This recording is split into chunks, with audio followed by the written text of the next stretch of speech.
Hey guys, welcome back to my channel. My name is Kate Santana and I am a wife and a mom of 13-month-old Olivia Joy, and today I'm going to be talking to you about how we started Montessori at home with Olivia for $0. Now, we have actually spent money to implement Montessori at home. However, this is going to be part of a series where you can start Montessori for $0. If you have $50 to spend, I'm going to make a video for that. And if you have $100 to spend, I'm going to make a video for that. The reason why I'm making today's video, which is $0 spent, is that a lot of what we did to implement Montessori was done without spending any money at all. In fact, there were very few things that I felt were necessary to buy in order to start Montessori. And today I'm going to talk to you about everything that we've done that costs no money whatsoever. So if you like this video, please subscribe, give it a like and a comment down below. And this will be part of a series, so come back and look for the video on spending $50 and spending $100. So next thing is that I'm not an expert, and I'm also not like die-hard Montessori. I love a lot of the principles, but there are some things that I'm like, not really into it. And so we're not going to implement every single thing that Montessori says in our home with our child. The first resource that I got was actually this book. You don't have to get it. Obviously, today is about spending no money. If you are interested though, I'm going to link it down below. But I was speaking to a friend who had done Montessori with her son, and she recommended this book. And so a lot of what I'm going to be referencing is out of here, so I'm kind of going to give you the Spark Notes or the Cliff Notes version. And I'm going to start with the fact that I was impressed with my friend's son and what he was able to do with, I guess, chores or tasks around the house. I was not like, ooh, they have a lot of really great toys. Not that they don't, or toys was not the main reason why I wanted to start Montessori. I did do a video on a Montessori play kit called Love Every, which you can check out, but toys are not the main reason why I'm interested in Montessori. The main reason I was interested in Montessori was that her son was able to independently help her with a lot of things that I was really impressed by at a young age, and things that maybe you don't think about a young child being able to do, he was able to do. So that's what really drove me to look into Montessori and what they were all about. So I'm just going to start talking mostly about techniques you can start around 1 year old, because that's when we started. But this book has techniques starting from birth.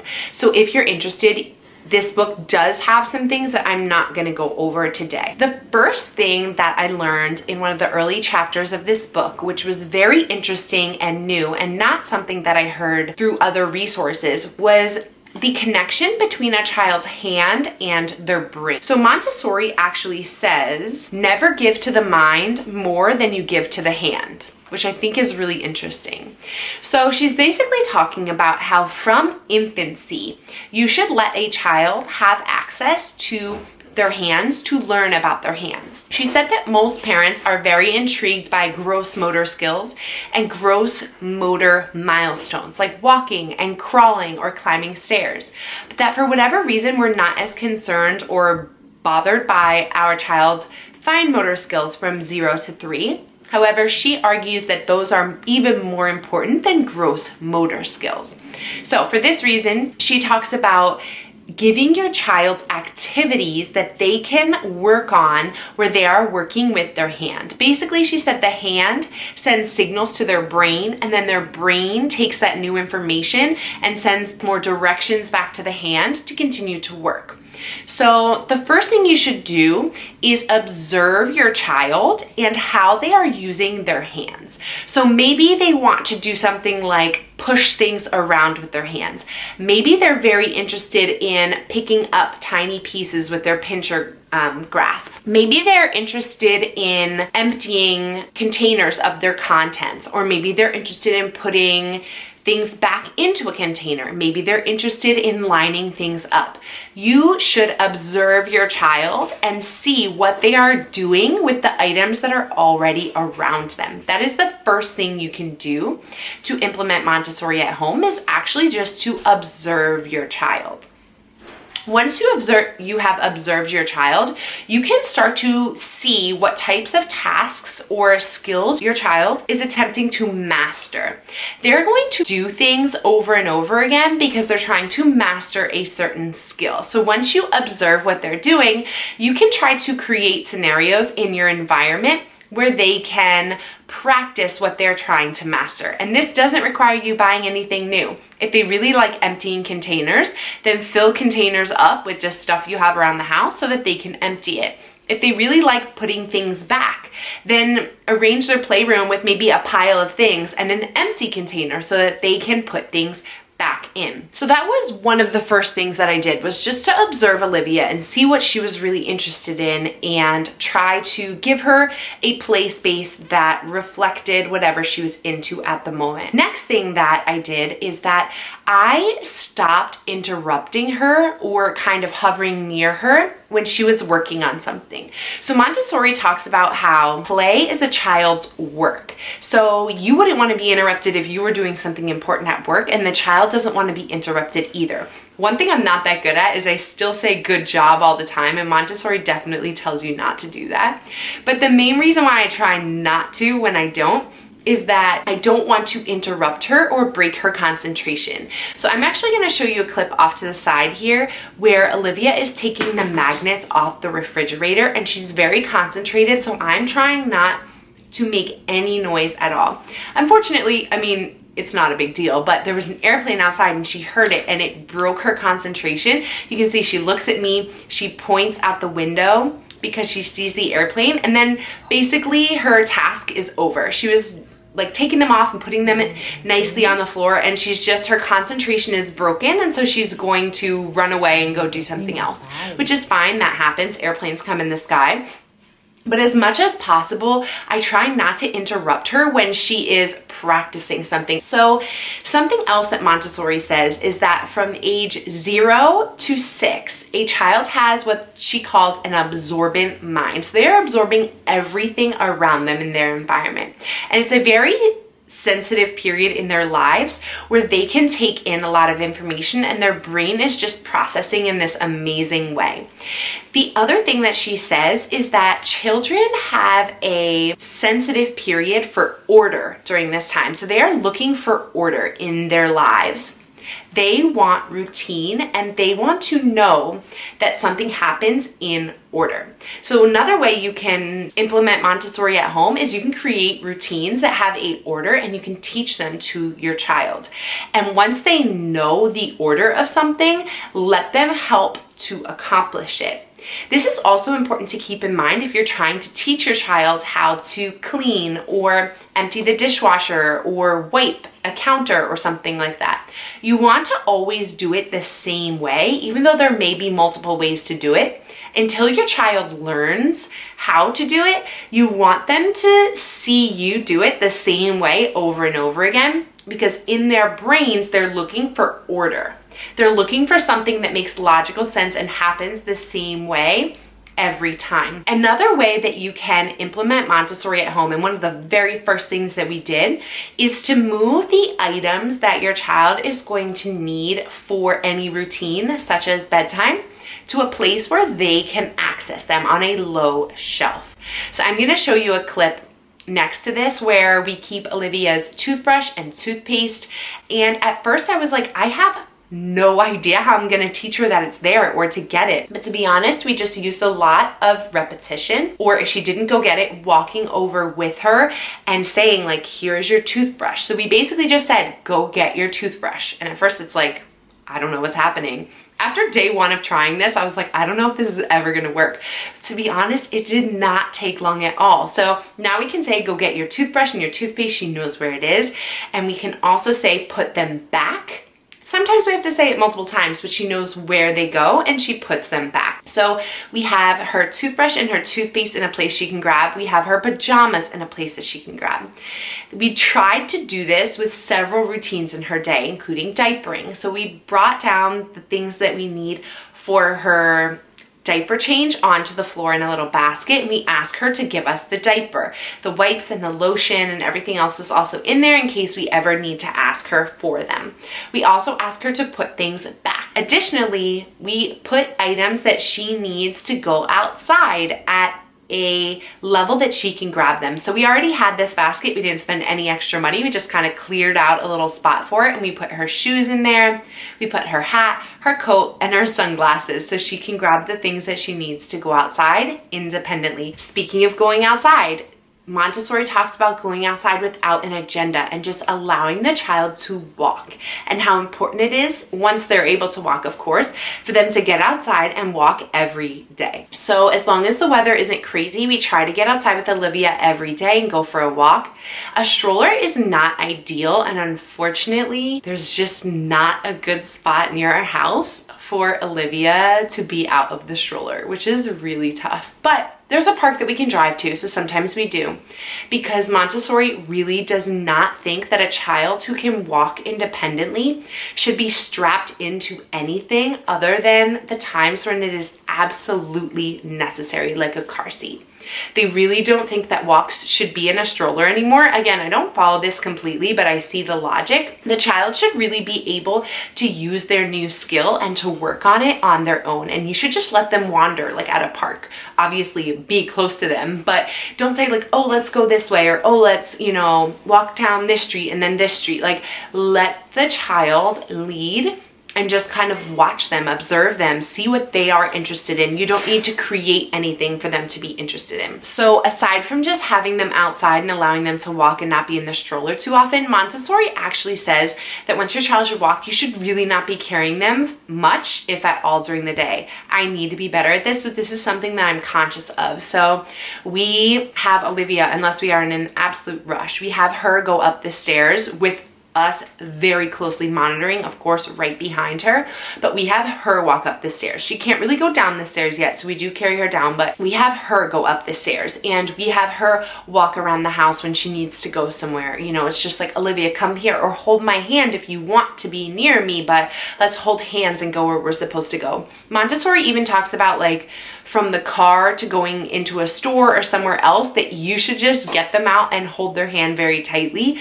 and walk them inside. I don't do this all the time, but I see why, because they're saying, like, do this now before they hit 2 or 3 years old, and they're really gonna fight you on holding your hand in a parking lot. So that is another way that you can implement Montessori for free. Another way you can implement Montessori at home is you can teach your child how to help you with various tasks. Some easy tasks that come to mind are emptying the dishwasher, doing the laundry. Put it in the laundry, thank you. Can you put these in the laundry? Thank you.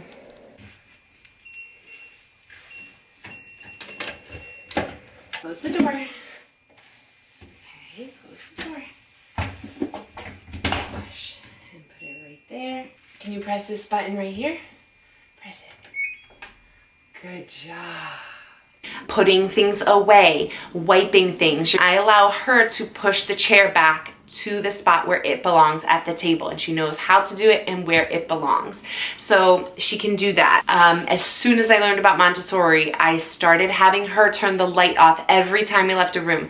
She turns the light off or turns the light on. I let her close the door, which she can do and she loves to do. She can't turn the handle, so I would have to like crack it open, and then she can push it the rest of the way or push it closed. And all of those things where they're helping you, like on laundry or opening and closing doors or turning off the light, that's what Montessori calls practical life. Just so you know, it doesn't matter if you know the label or not, but that's what they're talking about, having your child help you with practical life things. So I'm really interested in getting Olivia to help more. It seems like 15 months is an age that Montessori talks about a lot as far as practical life. Olivia is 13 months and she's still able to do some of this stuff and has been doing it for a month or so already. But 15 months is the time when children are really, really primed to help you with practical life things around the house. So if you're just coming up on 15 months, it's a really good time now to think about and learn the ways to involve your child in your practical life. It's not too late though if your child is already past 15 months to start teaching them these things. Another tip, don't try to do everything at once or expect your child to get everything at once. It's okay to just focus on a few things at once and take it slowly. It's also okay if your child doesn't do it the first time or the second time or the third time. Just keep giving them the same prompts, the same wording, and then help them. So with the chair, for instance, I would say, Olivia, let's push the chair. And if she just runs away, then I push it and I say, Mommy's gonna push the chair in. And then maybe the next time she will help me, which she has. It really does work to just model it for them. So something else you can have them help with, which I've touched on a little bit already, is called self-care. And that's where you allow them to try to brush their teeth before you get a turn. Or you allow them to brush their hair before you get a turn. Or you even allow them to try to put lotion on themselves, which is something I've just started with Olivia. But you want to allow your child to start taking care of their own body and to know what it means to take care of themselves and to feel that sense of pride in, I can take care of myself.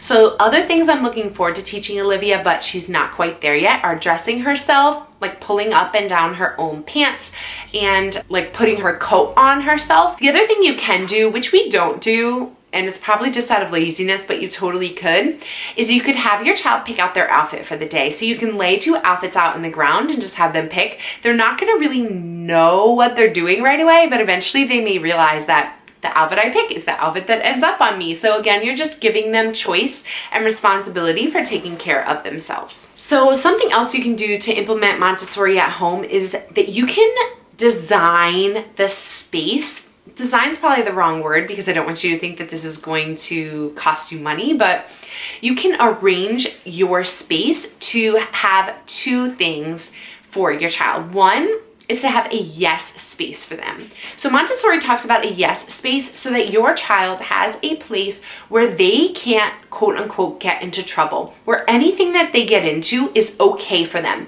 This was huge for us. We finally baby proofed, which was like after her first birthday or around her first birthday, but we finally baby proofed enough that I really didn't have to tell her no matter what she got into. Now, it's not just so that your child never has to learn boundaries. Like, that's not the point, that they never hear no.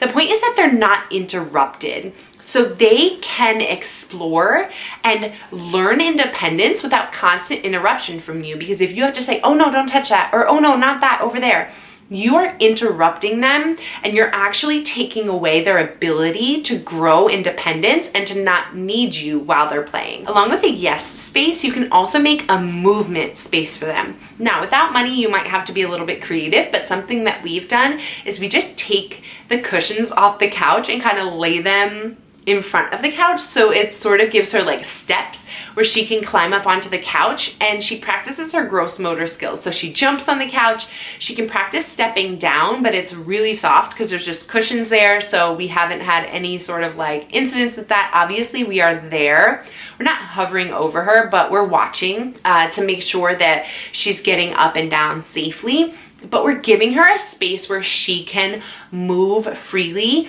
And she likes to twirl, she likes to walk backwards right now. So we try to give her a movement space where there's soft things all around her and she can't hurt herself. So the last thing I want to talk about is how you can possibly take some things at home that your child would be interested in playing with that don't cost any money. Now, I'm not really into, maybe because I'm like, I hate junk, but I know there are Montessori videos out there like dollar store Montessori and how you can do Montessori at home with like getting just cheap materials. I'm just not into it. I hate clutter.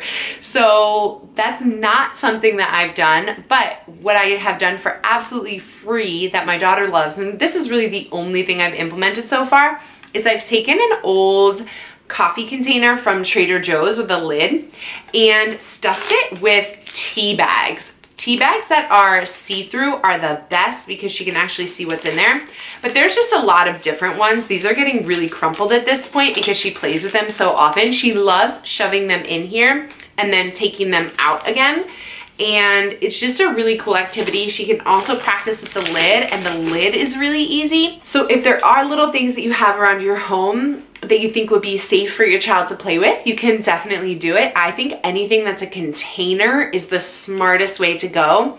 Montessori definitely talks about presentation a lot. Something else, and I know I showed this in my last video, is we got these bowls. They're like salad bowls, and they're wooden, and so we use them to store puzzle pieces in. This is something else we didn't spend any money on, but it allows us to display the puzzle in a deconstructed way so that she can actually put the pieces in. I've noticed if we display it with the pieces in a bowl, she's much more likely to play with it than if we display it with the pieces already where they belong. So that's something else that you can do that doesn't cost any money. So that is it. I hope that this video was helpful. Those are ways that you can start to implement Montessori at home. Remember, Montessori is really not about expensive toys. Sure, that's like a very small part of it, but that's not the most important part. The most important part is teaching your child independence, giving them opportunities to increase their attention span by allowing them to do something that they are interested in over and over and over again without any interruption from you,